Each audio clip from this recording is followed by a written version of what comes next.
right, EdTech has been around for a while, like I said, a long line of educational technologies that have had a lot of promise in the classroom, many of which have not delivered.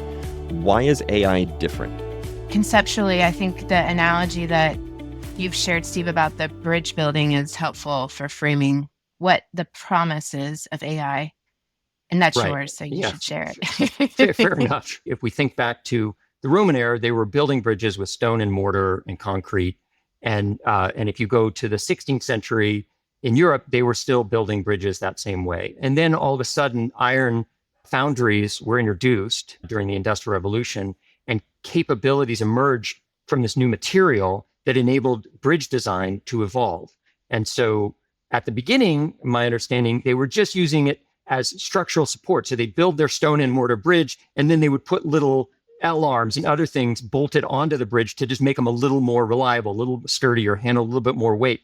But the bridge building design systems were largely the same and just getting a little bit improved. And then people started dealing with girders and welding and hot bolts and all of this kind of tech, which I'm not an expert in.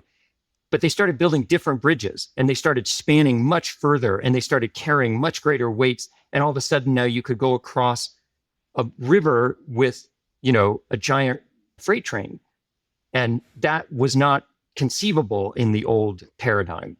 I believe that kind of thinking about AI is useful to say, right now we're adapting existing processes and welding AI in amongst them. But the world doesn't change, but potentially what we can do in the world does by leveraging AI technology the way that sort of iron girders and other sorts of structural elements enabled new kinds of bridge building.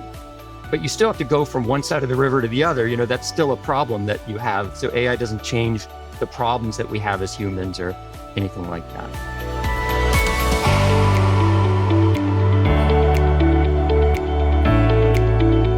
Did you learn something just now?